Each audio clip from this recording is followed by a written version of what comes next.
বাড়িতে বানিয়ে নিব আজকে ক্রিস্পিদার চিকেন ফ্রাই।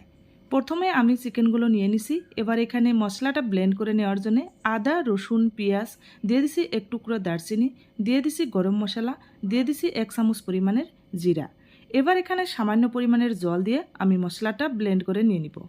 এবার চিকেনের উপরে ব্লেন্ড করে রাখা মশলাটা দিয়ে দিলাম, দিয়ে দিছি স্বাদমতো লবণ, দিয়ে দিছি 2 চামচ পরিমাণের কর্নফ্লাওয়ারটা দিলে খেতে আরও একটু ক্রিস্পি হবে। এবার ঝালের জন্য দিয়ে দিছি শুকনো লঙ্কার গুঁড়া, হলুদ গুঁড়া, ধনিয়া গুঁড়া। এবার হাতের সাহায্যে আমি মাখিয়ে 10 মিনিটের জন্য ম্যারিনেট করে রেখে দিব। 10 মিনিট পর আমি ম্যারিনেট করে রাখা চিকেনগুলো বের করে নিয়ে নিছি। এবার কড়াইতে দিয়ে দিছি সাদা তেল, তেলটা গরম করে নিছি। এবার এক এক করে চিকেনগুলো দিয়ে দিছি।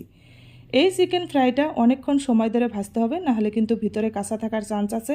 আমি প্রায় আধা ঘন্টা ধরে চুলার আঁচটা মিডিয়াম করে রেখে চিকেনগুলো উল্টিয়ে পুল্টে খুব ভালো করে ভেজে নিচ্ছি।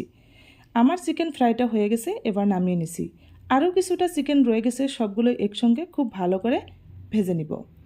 এই মশলাদার ক্রিস্পিদার চিকেনটা বানানোর জন্য আপনাদের বাজার থেকে কোনো ধরনের মশলা কিনে আনতে হবে না। বাড়িতে থাকা যে বেসিক মশলাগুলো আছে সেগুলো দিয়ে কিন্তু এই ক্রিস্পি চিকেন ফ্রাইটা বানিয়ে নিতে পারবেন। যদি আমার এই ভিডিওটি ভালো লেগে থাকে অবশ্যই লাইক, কমেন্ট, শেয়ার এবং একটি ফলো দিয়ে পাশে থাকবেন। বাড়িতে থাকা ধনেপাতা, কাঁচা লঙ্কা দিয়ে একটা সস বানিয়ে পরিবেশন করে নিলাম।